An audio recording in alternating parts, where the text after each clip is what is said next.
welcome back to the channel today. Something a little different.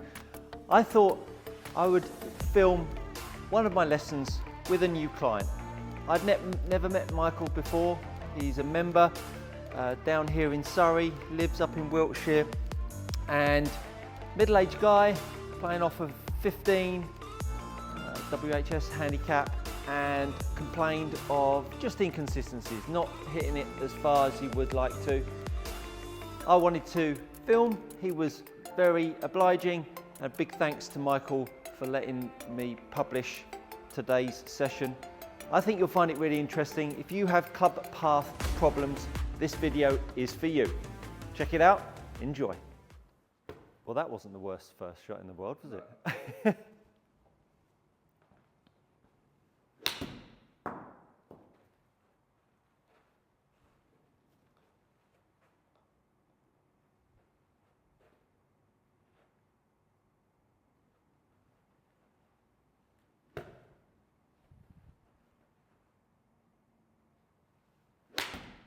So keen tennis player. You're a keen tennis player? Yeah. Yeah. How often would you play tennis? I'm in a group. We play 2 to 3 times a week. And Brilliant. Brilliant. Are you a tennis player? I flirted with tennis for about a year, and it grabbed me. Oh my goodness! I was playing 6 or 7 games a week. Really? It was just ridiculous. And then I got into my golf again and a few other bits and bobs, and it sort of drifted away. I was a massive squash player when I was a kid, and of course squash is very different. No, that's you. Go ahead. So the whole squash and the tennis, yeah, I'm a racket sport. I'm hand-eye guy. Yeah, I was football and rugby and all that kind of stuff wasn't my thing. So you're keen squash player, and you're a powerful squash player. No, I don't play squash. Sorry, tennis. Powerful tennis player. For my age, yes. Yeah. And you feel that should translate, right? Yeah. As it should do. Yeah. As it should do. Yeah. Great.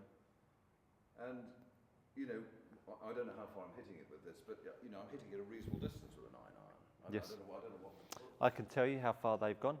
I don't have the distances up because invariably it starts to get people a bit juiced up. Okay. Yeah. but I'm hitting it, a reasonable distance. With my short irons, I'm okay, sort of thing. Yeah. So 100 yards carry with your 9-iron here, with 110 yards total, which is good. Which is good distance, yeah, for a 9-iron. Yeah.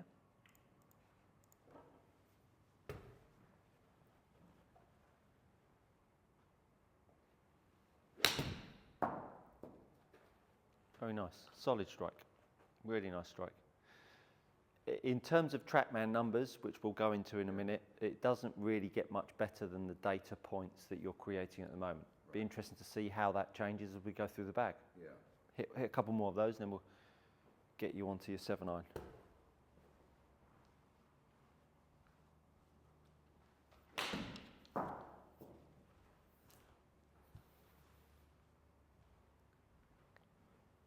Very nice, very nice.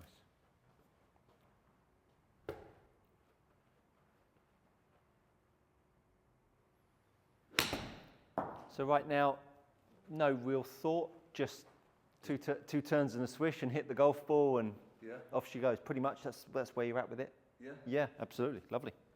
No better place to be playing the game with that much freedom. Really? Oh, absolutely, absolutely. The game is, if you can bring it down to brass tacks of swing and hitting the golf ball, and you deliver shots like that, you're in a great place. It's when it starts to then fall off, what have you got to cling on to keep the ball on the golf course? Okay, so we've got 7-iron now.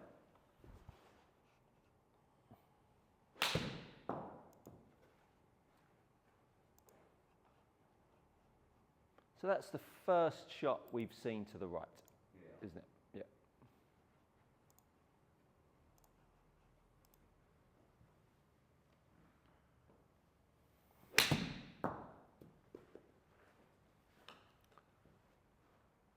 Managed to straighten that up. Anything conscious you did there to get that bit straighter? Yeah. What did you do? I thought of swinging with my shoulders more than my arms. I sort of like to turn there, to turn through. Okay. Just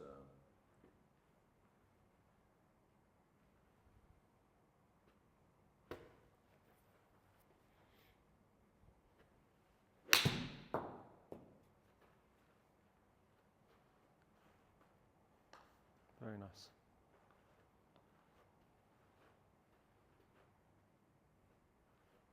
And handicap, Michael? Well, but this World Golf thing is 15 point something. Okay. So generally playing off about 18. Yeah, yeah, okay.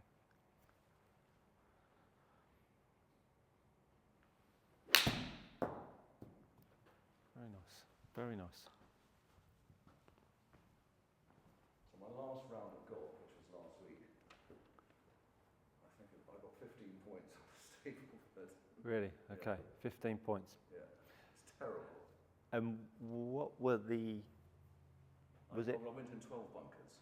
Okay, so bunkers were an issue I then. missed about 8 putts that length.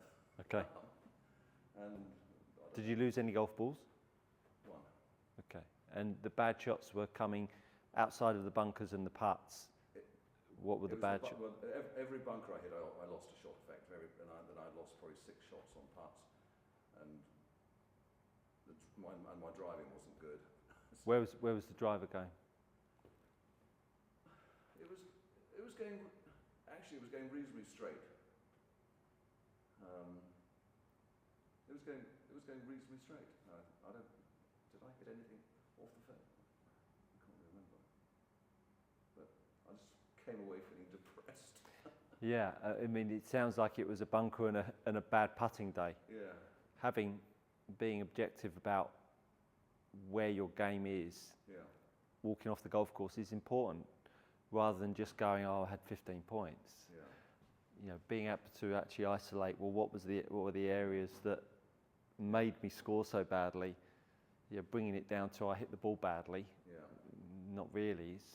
If you feel like I didn't, even though I scored so few points, I actually felt I was playing reasonably well. I was hitting the ball reasonably well. It's just on the on the first tee I hit a good drive straight down the middle. Then I just pulled it very slightly, just like here, and it just caught that bunker.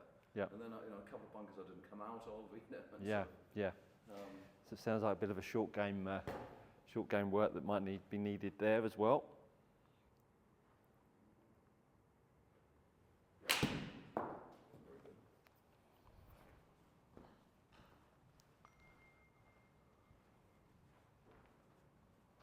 Very good. Very good.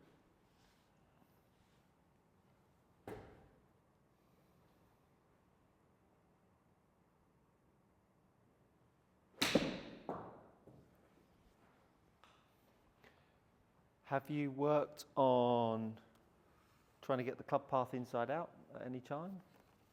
Yes. Excessively? Well, I used to be massively out to in. Okay. Massively out to in. Okay. So I've always been fighting that. So in my mind, I do try and get it into out. Okay. Whether I don't quite remember Yeah. whether it's going that way. I often think of trying to hit the ball here. That inside quarter. And Yeah. it doesn't always work.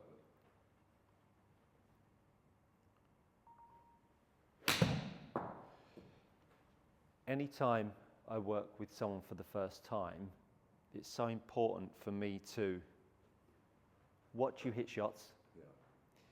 and gently chip away at finding out what makes you tick and understand your background and how you've got to this point.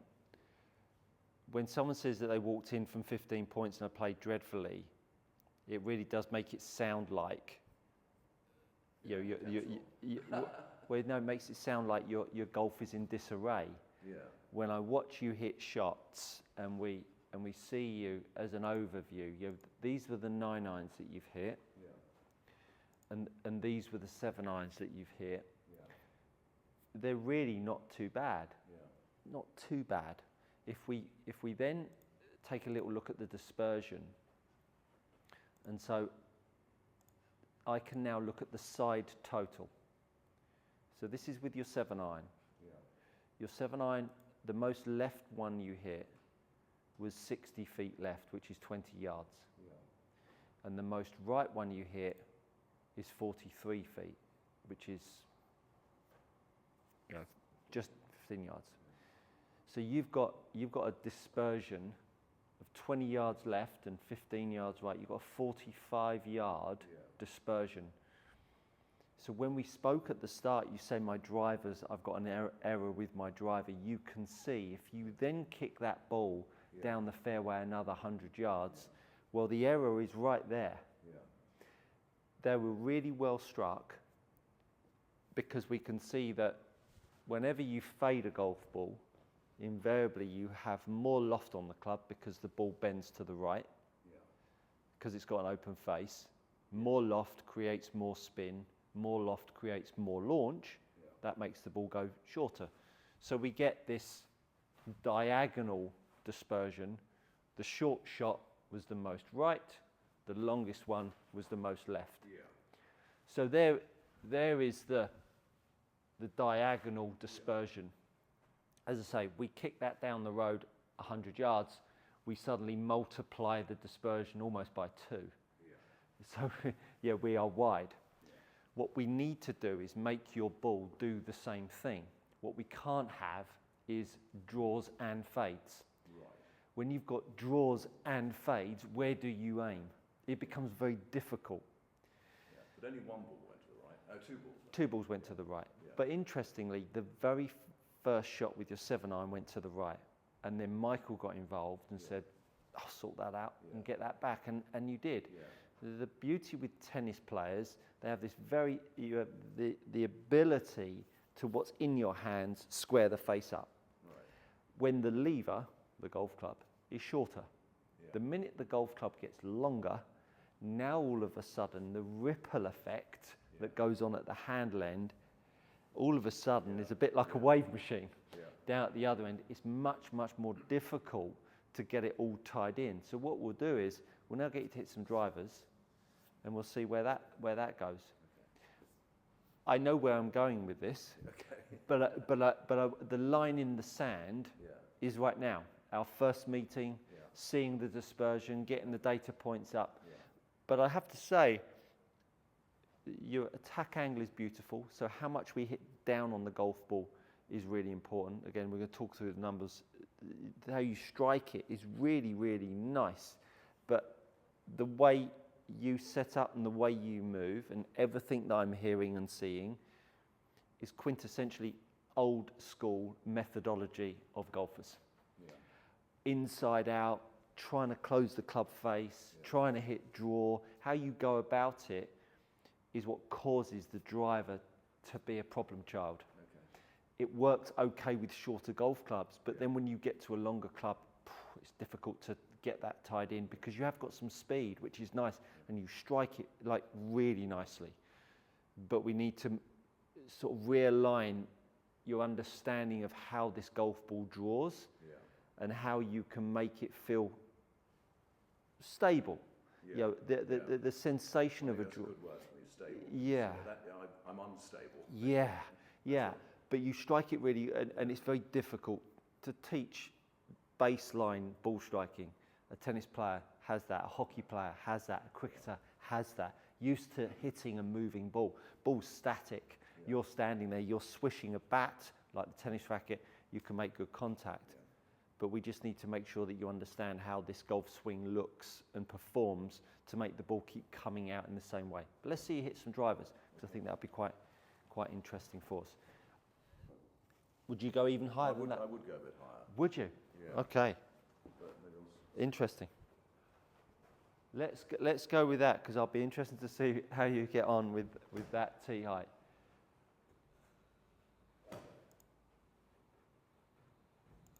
Alrighty, 1 second there. Pop that up. Very good.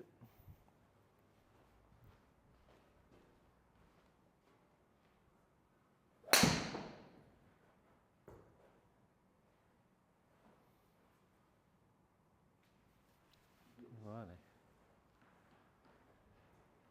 Is a hook more prevalent than a fade with the driver, would you say, or is it just 50-50?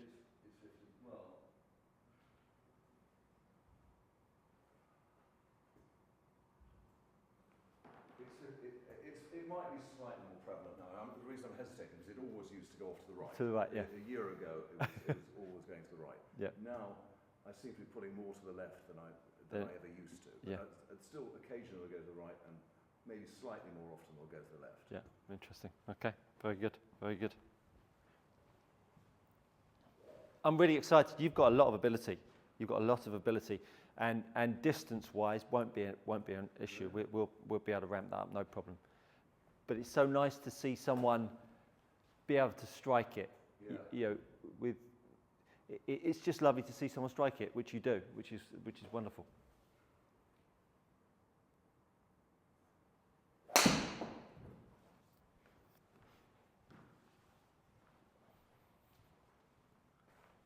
Just a couple more with this.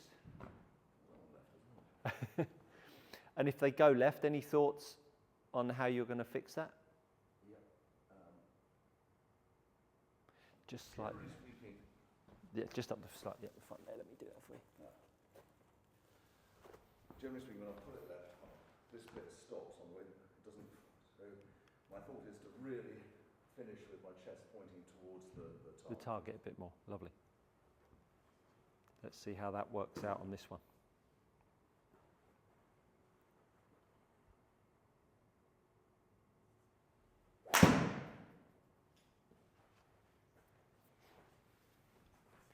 So you felt like you tried to turn your chest through a bit more on that one? That's what you said you were about to do? Yeah. I did try, and I think I topped it. I think I looked up. Okay, cool. And again for me.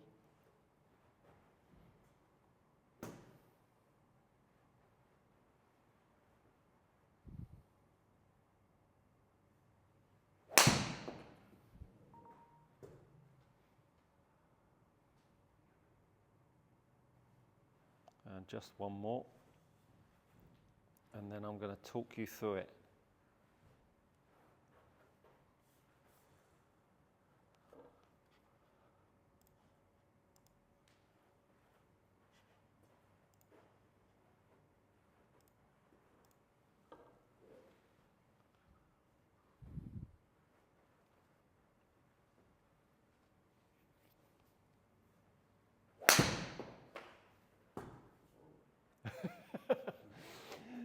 The cry of, it was horrible.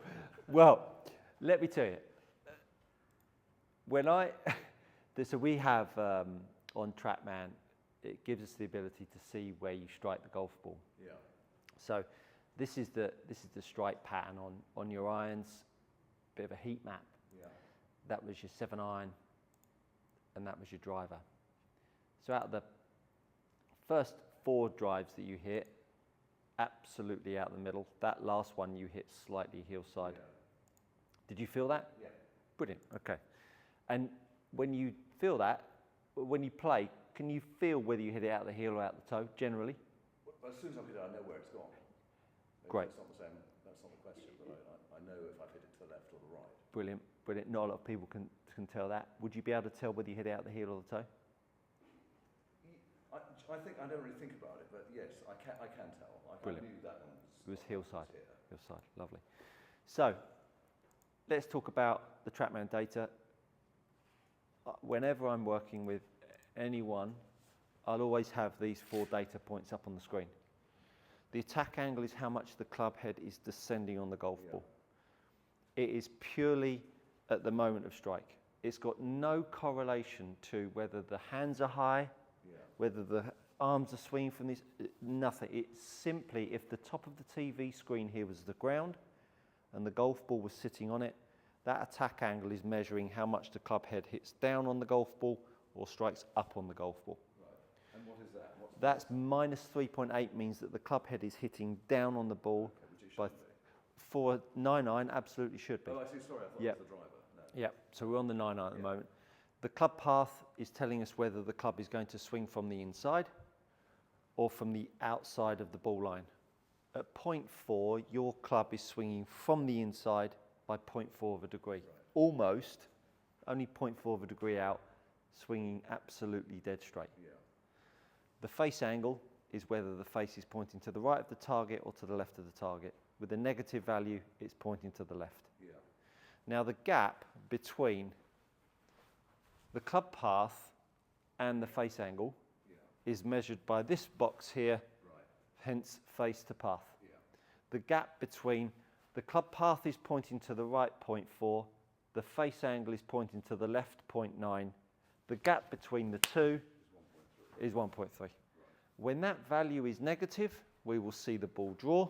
Yeah. When that value is positive, we'll see the ball fade.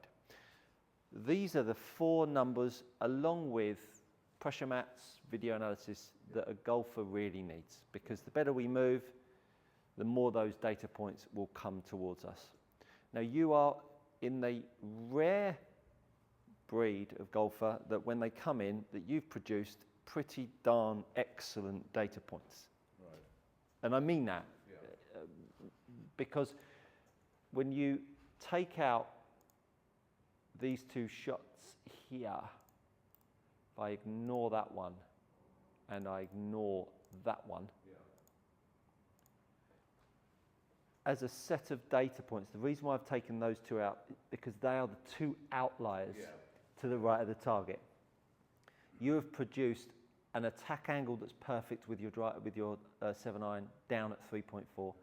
You've produced a dead straight club path. Anything with a 0 or a 1, to be quite honest with you, is as close to darn straight as you're going to get. Your face angle was a little closed, but that's why we've had a slight bias to the left with your irons.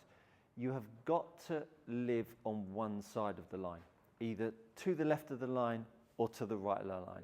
If we can get everything hanging out to the right or everything hanging out to the right, we can modulate where we aim. Because if I consistently keep producing a draw, I can aim right at the flag and turn it in. But if I 1 minute hit fade and 1 minute hit draw, it's like, where do I aim? So that's why I said we want to make sure that you understand that where are we coming from and going to. If I've got two-way miss, I'm in a bit of a black hole. So from data points, we're in a really good shape. With the driver, again, you are to the left. Now with the driver, you do actually hit slightly down on it at 1.8. That is not the end of the world. That is not the end of the world. There are many good golfers out there that hit down on it and hit it awfully straight.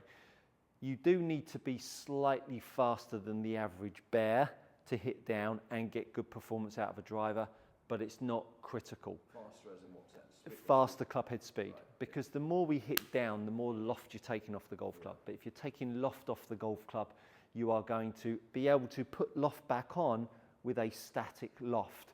So when you look at your driver, your driver's 10.5 and it's been added a degree, so you're 11.5. So when someone hits down on it, you've effectively taken that 11.5 degree driver and turned it into a 9.5 degree driver when you've hit down. Right. But there's enough golfers in the world that play great golf with a 9.5 degree driver when they're hitting up. So when you talked about at the start, I've been fitted and optimized, the fitter would have gone, Michael hits down on it, so we're going to give him a bit more loft. And that gave you a better dynamic loft. Now, with the way you move the golf club, that's where the opportunity is to change and start to improve these data points to get the distance that we would like you to have. We have a function on Trackman where it allows us to optimize or see how optimized we are with the driver. So if we take one of your better shots here for a max total at the club speed that you're producing, which was this shot here. So this was the shot I've isolated as your best one, the furthest shot you hit out of all of your shots. Trackman says for a total distance, you actually produced really good data points. So you can see these orange arrows here hit the blue lines, the blue sectors for a driver. And so when we talk about how far you're hitting it, because you said, I just don't hit it far enough, actually at 84 miles an hour, for you with that driver, that's performing well. But you only did it once out of 5 shots. And I think that's what we're talking about here. You're probably recognizing the bad shots, the ones that you don't quite get are not quite far enough. But with what I'm seeing and what we're about to talk about with the way you move, there is low-hanging fruit to get you swinging a little bit faster and hitting it a little bit further. But as an optimized driver on your good ones, you're in a good place with it. But it's not, you're not doing it enough of the time. Yeah, enough of the time, which is why you're here. Yeah. So from data point on Trackman, you're really not that far out. Yeah. But when we look at what we're going to see on the screen here, there are areas where I believe that we can significantly improve.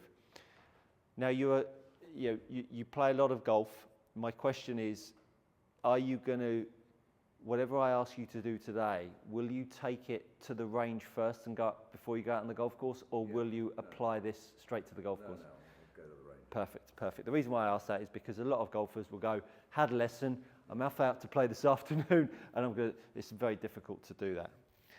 Now this is your 7-iron setup, and setup for me, if it's not as close to tour level, you're an able-bodied guy. Now, I'm not going to get you standing to it like Rory or John Rahm, but we should have some key fundamentals and components in there to give us the best possible chance.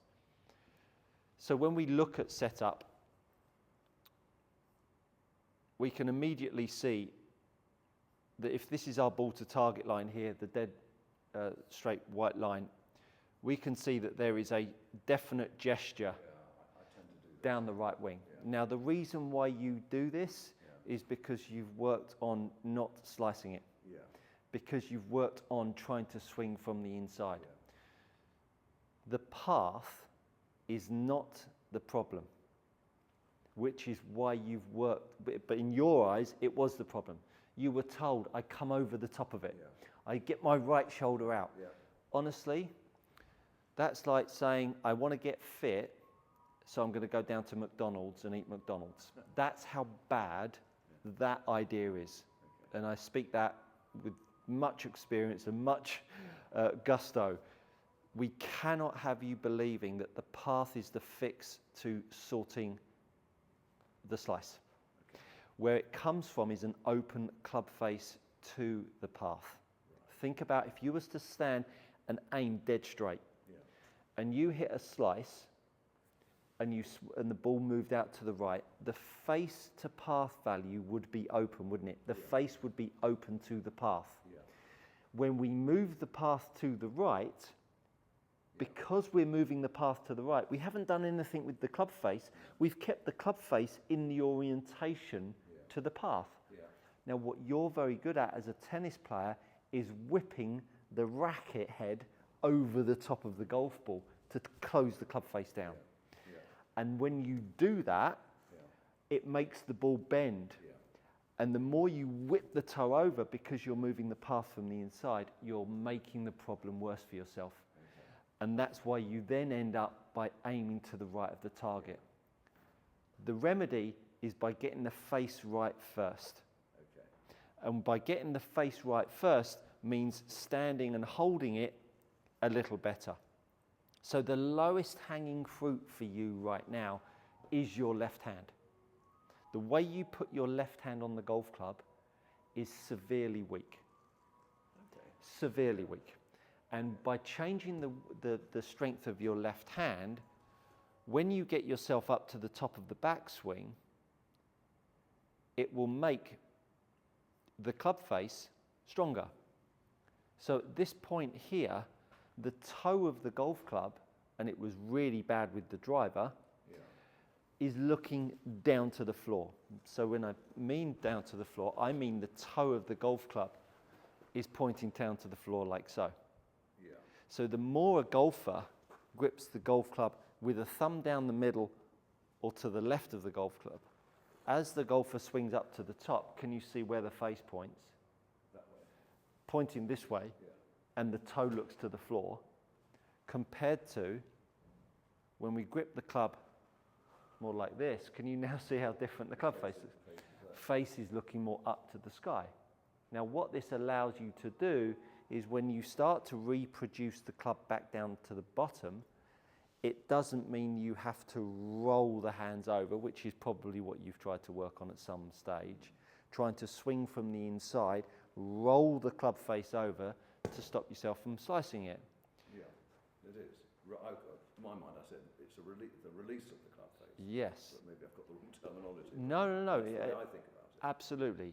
And there are two different releases. So when I move the golf club through here, can you see that the toe is not overtaking the heel? So, yeah. Compared to this one?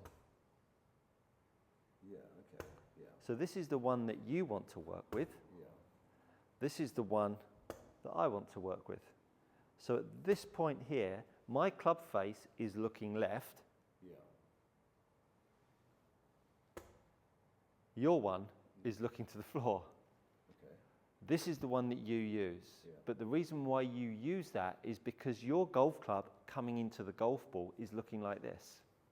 Yeah. So if you didn't, Yeah, it would slice massively. it would slice massively. Yeah. And so then what you do is you offset the amount you're trying to turn the face down by aiming right and swinging from the inside. Yeah. And so what you're doing is, as you're aiming more and more right, you're having to close the face more and more down. Yeah. Now with a 9-iron and a 7-iron, you might, and we've seen it, you get away with it. Yeah. But let me tell you, the dynamic loft, the loft that you produce on the golf club will be too much. Yeah. And it will make the ball go in the air too much. And it will make your driver spin too much. Yeah, I get a very high spin on it. Absolutely. Yeah. And I will get rid of that, Okay. almost like flicking a light switch on. Okay. But if you grip it the way you grip it, Yeah. but you've got good Yeah. hand and eye down at the bottom because you're a good tennis player and you're a good athlete, you can get away with it. But it comes to a point where you go, I'm just not getting a better or hitting it far. So we need to change the way you hold the golf club. Now, if you apply the way you unload it, as you have been, we're going to see some shots going to the left. But in the same way, you have worked out a way to make that grip work, we're going to work out a way, because I've got a couple of ideas of making this good grip work. Yeah. Ultimately, Michael, this is where all of your power is got lost. Okay. This is where the golfer doesn't move very quickly. This is where a golfer doesn't use his levers appropriately. Yeah. It's huge. So if we can get you holding it a little better, Yeah. and then a little bit of a tidy up on the posture as well, I Yeah. think we'll start to see some different shots. Okay. Most notably, initially with your irons, the driver, it will be exclusively left for a little bit. Yeah. But look, you're a big boy, you'll be able to play with that. So if you set yourself up to your 7-iron just in your normal way, and I'm just going to give us a new tag here. Set up, lovely. Good. So if you take your right hand off the golf club for me, perfect. So you can see left thumb is straight down the middle, Yeah. just standard grip. Open the hand up. We're going to pop it more into the fingers, and then this pad of this hand is going to sit a bit more on top. Yeah. So now the thumb feels like it sits down the side of the Yeah. golf club, doesn't it? Yeah. Now just take your right hand and pop it on wherever you fancy. Very good. Super. It feels horrible. I'm sure it does. So you set yourself up to that golf ball now for me. And we'll just, without changing anything else, we'll just get you to hit some shots just like that for me. Have a practice swing first.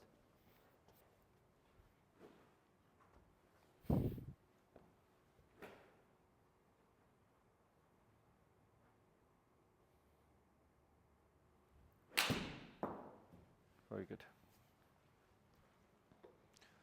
So there she is, a bit more left, straight off the bat. Let me just take it off of that one. Yeah, have another go for me. That's perfect.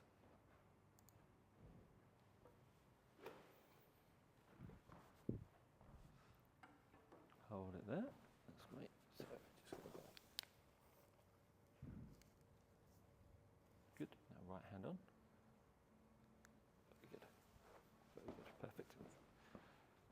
Just hold it there for me. 1 second. Is it all? Well, just 1 second for me. Yep, set yourself up to the ball. That's lovely. Michael, I'm just going to take a video of this face on. Very good. And away you go.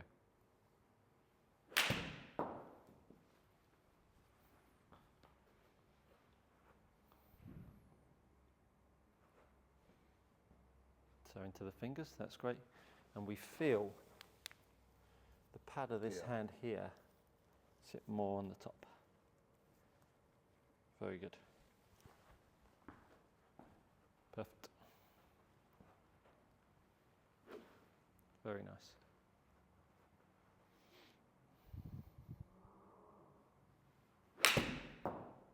Bit left, that one? It's up left, yeah. Yeah. I'll give that. Brilliant. So,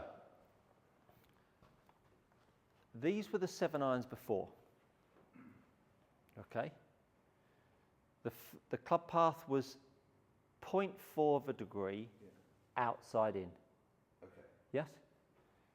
You've hit 3 shots with the new setup. Yeah.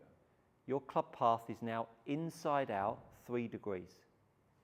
Have I spoken to you about the club path? No. Haven't? No. But I've changed your club path by changing the grip. Okay.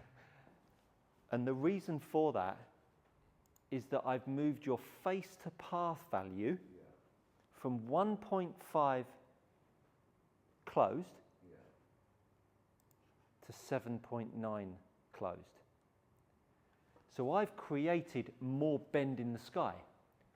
I've made your club face come back looking more left of the direction of your club path. Yes. And so when you stand there and you swing and the ball bends left, your path, body, extremities, brain, call it what you will react in a positive way. It will change the way you deliver the golf club like that. Yeah. I've not talked about path. No. All I've done is just realign the face to the circle, and the circle decided to move. Right. You've been trying to move your club path from the inside forever. Yeah. I've just moved it 3 degrees in 3 shots just by changing your hold. Now, how you use the toe and the club face through strike was there because if you didn't, it went to the right. Yeah. Well, now, if you do it, she's going left, baby. Yeah. So therefore, the golfer, when he's trying to close the face, can you see how that would inspire out and around? Yes. Wouldn't it? Yeah. I'm trying to close the face over. Yeah. And then what the golfer's trying to do is swing from the inside and close the face over. Yeah. And you start to get yourself so tied up in knots, it's horrendous. Whereas all of a sudden, now the face is starting to square itself up all on its own. The desire to try to square it is no longer there. And all of a sudden, the golf club can start to work however it wants to. However it wants to. When a golfer starts to see that ball fly all of the time, the toe overtaking the heel will really start to slow itself down. And I don't want to tell you any more than that, because all I want you to do is self-soothe in the same way as you did when you turned up with your old hold. Because you arrived with an over-the-top motion, let's say. I don't really like that term. Because you are aiming to the right, and then you are swinging over yourself to square it up, and Trackman just sees it as a straight path. But if I show you it down the line, you will be swinging outside yourself on the way down to straighten it up. But that's now gone. Now your path is actually from the inside because of where you're aiming. Because where you're aiming to the right by 4, 5, 6 degrees, it should be producing a 4, 5, 6 degrees inside path to the line, shouldn't it? But if you're aiming right and you're still creating a dead straight path, can you see that these two don't match? So actually, by aiming right, you just realigned yourself to accommodate the fact that you come over it a bit to close the club face. So by changing the hold, you don't need to square the face, because the grip is now better in your hands. It's like when you play a forehand topspin, you wouldn't take your slice grip. No. You spin the racket in your hand, and then you whip one over the top, and then when you go to slice it, you spin the racket in your hand and you chip one, don't you? Yeah. You've been trying to hit draws with your slice grip. Right. Okay. All I've done, I can visualise. you can, yeah. So all I've done is just put the hold on the golf club in a much better way. Right. So have another go for me. Into the fingers. Yep, that's better. Feels horrible. It does feel a little funky. Very good.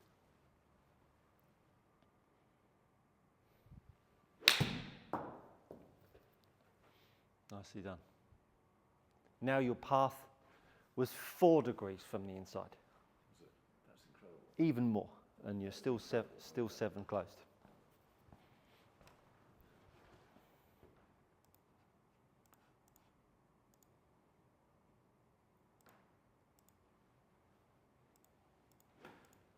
Very good. And I'm doing that because I know the club face is sort of, to me it feels closed, so I'm doing that to compensate for that. Absolutely. Yeah. Absolutely.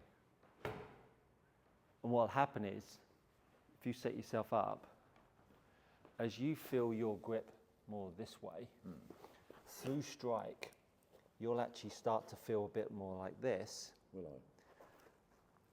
rather than you've tried to do this.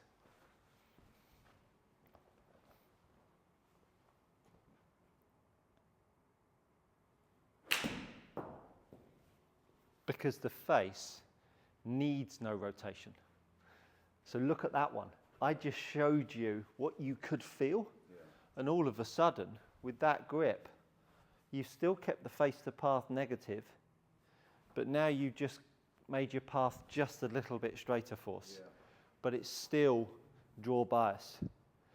Now this is huge with driver. Yeah. This is huge, and I'll be cruel not to let you hit a couple with it before we finish up. But the message is exactly the same. Let me see you. I'm just going to get you to hit some with a slightly lower tee. So the same grip. Exactly the same grip, yeah.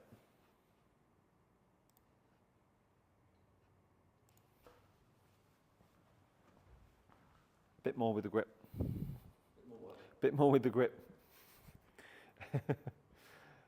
Are you sure, Stuart? That's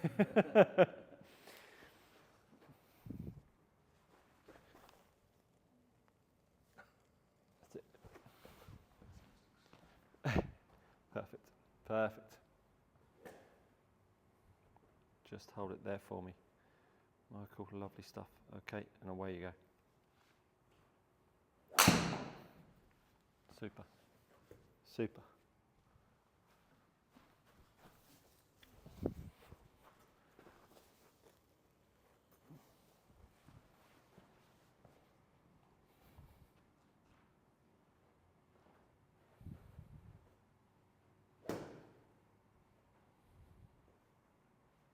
Hold it there for me.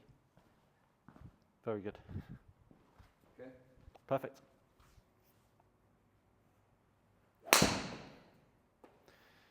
So at any point that you keep on trying to toe the club down, it's just going to keep on doing that. Was I still doing that? Absolutely.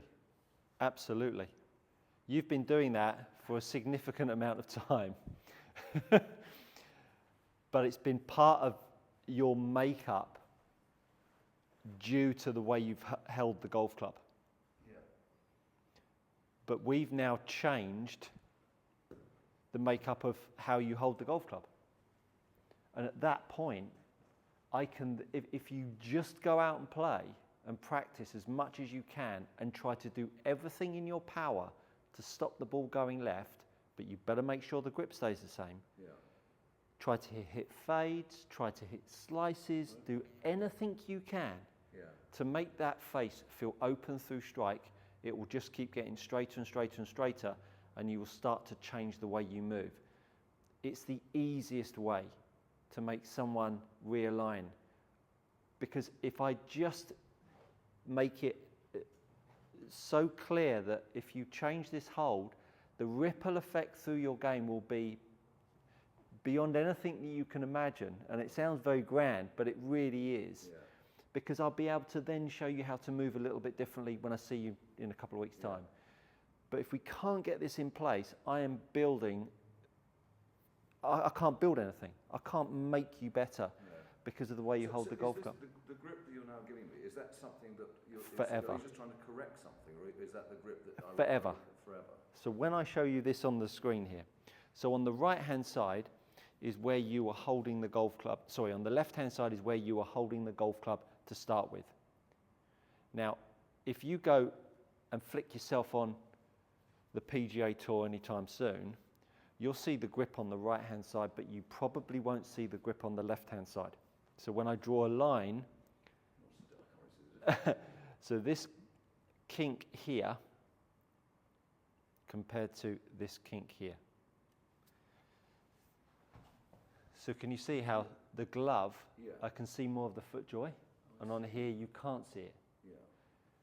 This kink in the wrist angle that I've highlighted with the red line is the left hand being more on the side of the club, whereas this one here, your thumb is more down the middle of the golf club. The one on the right hand side is giving us the club face orientation that we need to start building a slightly different delivery of the golf club. But not only that, it will allow us to produce more speed. When the club face is open, the body has to stall, stop through strike to square the face up. Right. And that stalling is why you don't get the power you believe you could get, because when you hit a tennis shot, your body is accelerating to hit it. Can you imagine stopping your body at strike? You wouldn't get any distance. It'd be the power in your arm and your shoulder. That's how you strike the golf ball. So we can't create good body action without a face that's orientated well to start with. And I'm not giving you a silly strong grip. I'm just giving you a grip that gives you a chance for me to then start to make you move a little differently. But this is really, really important. And you know, just going out there with that hold, being as brave as you can with it, and feeling open face through strike compared to closed face through strike will absolutely revolutionize your game. Okay. All right? Sounds good. I hope you enjoyed that video and that lesson. A little insight into the power of the grip, the power of changing your club path without having to work on your club path. People, this game is truly easy if you know the principles that, in my honest opinion, need to be applied. It's going to be an interesting journey for Michael, and I am going to document Michael's journey just a little bit more to see how the evolution of a golfer's game can happen in such a short space of time. Now, I know that Michael has been playing for a few years, but Michael is a good golfer. He is as I said in the video, he's an athlete. He can play tennis. If you've been playing golf for a significant amount of time and you've battled a lack of power, you've battled a lack of consistency, there is help out there. And I hope today has given you some insight into what is possible. And I think you'll find over the next 2 or 3 lessons, you're going to see a significant change in Michael's game. If you've enjoyed the video, do hit the like button, share and subscribe. I really appreciate you being part of my community, and I look forward to seeing you next time.